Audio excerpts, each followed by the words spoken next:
अस्सलाम वालेकुम जी स्टूडेंट, आज हम ग्रुप थ्योरी के बड़े एक इम्पोर्टेंट ग्रुप को डिस्कस करेंगे जिसको हम डिनोट करते हैं ZN से। ठीक है, और इस ग्रुप का नाम है group of integers, group of integers modulo n। ठीक है जी, तो मॉडुलो n के इंटीजर्स ग्रुप की हम बात करेंगे ZN। ठीक है, तो इसको हम कैसे कंस्ट्रक्ट करते हैं, कैसे हम बनाते हैं, ठीक है, तो टोटली डिटेल में इंशाल्लाह पढ़ेंगे और इंशाल्लाह आपको आज ये बिल्कुल क्लियर हो जाएगा। तो सबसे पहले हम बात करेंगे कॉन्ग्रुएंस मॉडुलो रिलेशन क्या होता है।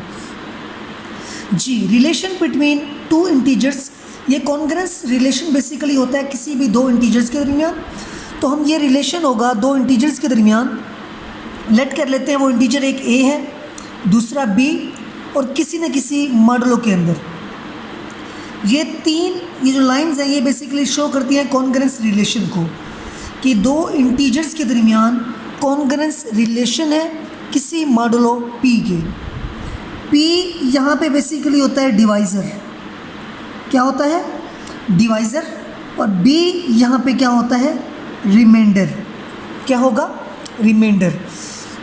दो इंटीजर्स उस वक्त कॉन्ग्रुएंस होंगे जब अगर उन दोनों को हम माइनस करें और मॉडुलो पे मतलब डिवाइज़र पे डिवाइड करें तो वो पूरा डिवाइड होना चाहिए।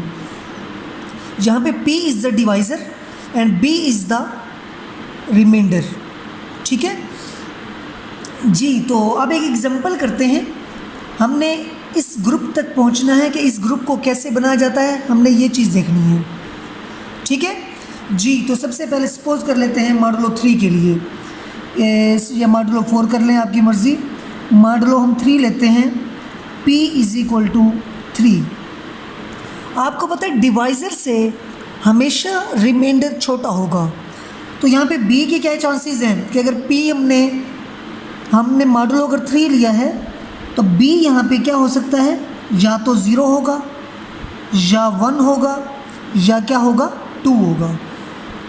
ठीक है, इसके अलावा कोई और पॉसिबिलिटी नहीं है। ठीक है जी, तो इसका मतलब ये a यहाँ पे a is congruent to 0 under modulo 3। इसी तरह a is congruent to 1 under modulo 3। इसी तरह a is congruent to 2 under modulo 3। अब देखते हैं यहाँ पे a क्या कुछ हो सकता है। ठीक है, कि a में से अगर हम 0 को माइनस करें, ठीक है, तो मॉडुलो 3 मतलब डिवाइड करें, या आप ऐसे कह सकते हैं कि 3 अगर इस a को डिवाइड करेगा तो रिमाइंडर 0 होना चाहिए।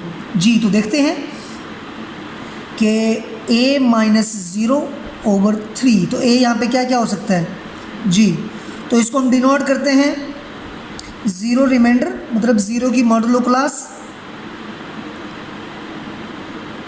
जी, तो यहाँ पे क्या आ सकता है, यहाँ पे आपने दरमियान में रखना है 0 और आपने इसके अंदर ऐड करना है डिवाइज़र, मतलब मॉडुलो कितना हमारे पास 3।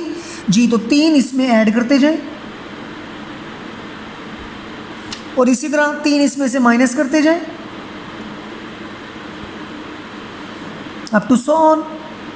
ठीक है, तो ये बेसिकली 0 की मॉडुलो क्लास है अंडर मॉडुलो 3। तो इसका मतलब क्या है, 0 की इक्वलेंस क्लास भी कहते हैं, कॉन्ग्रुएंस क्लास भी कहते हैं, कि ये तमाम नंबर्स 0 के कॉन्ग्रुएंस हैं। ठीक है, ये बेसिकली a की वैल्यूज़ हैं।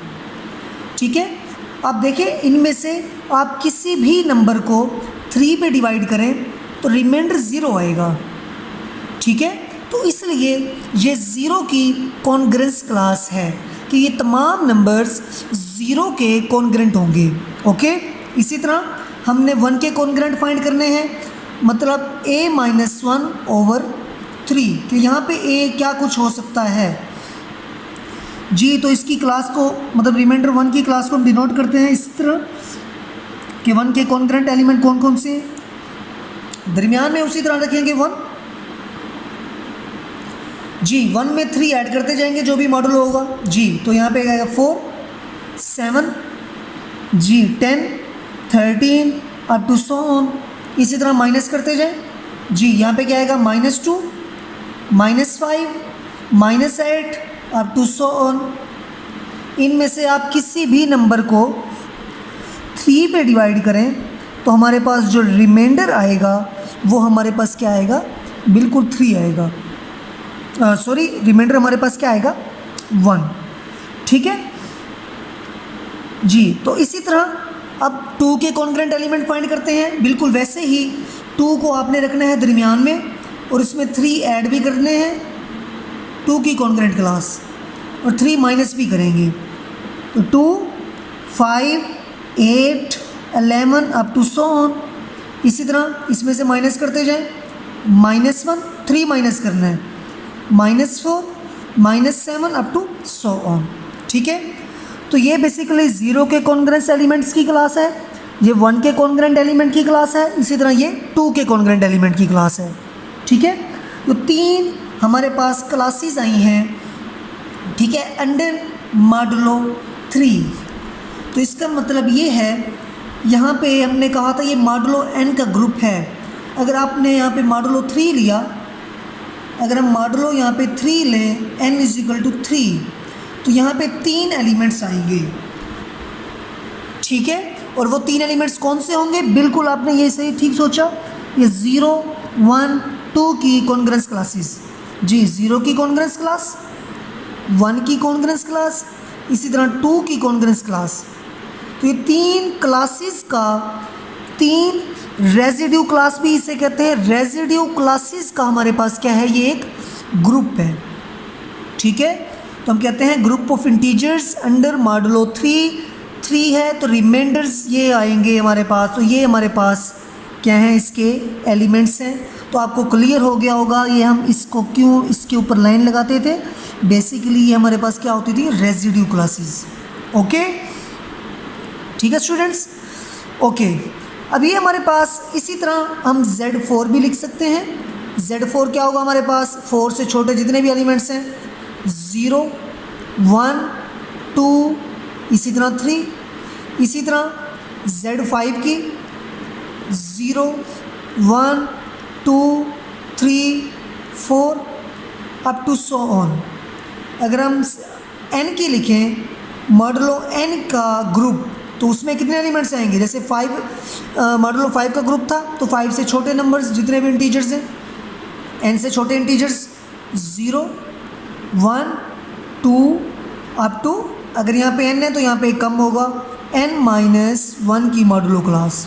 ओके, तो ये हमारे पास मॉडुलो n के ग्रुप ऑफ इंटीजर्स आ गए। ठीक है, तो उम्मीद है आपको ये ग्रुप ऑफ इंटीजर्स क्लियर हो गया होगा। ठीक है, तो इंशाल्लाह नेक्स्ट लेक्चर में हम पढ़ेंगे यूनिट ग्रुप के बारे में, यूनिट ग्रुप के बारे में। ठीक है, और याद रखिएगा इसको हम ऐसे भी डिनोट करते हैं और इसको ब्रैकेट से भी डिनोट करते हैं, इसी तरह 0 की भी। ओके, तो ये हमारे पास मॉडुलो n के क्या आ गए, हमारे पास ग्रुप्स आ गए। ठीक है, तो इंशाल्लाह नेक्स्ट लेक्चर में हम यूनिट ग्रुप की बात करेंगे कि यूनिट ग्रुप क्या होता है और हम उसे कैसे कंस्ट्रक्ट करते हैं। Okay, thank you so much, अल्लाह हाफिज़।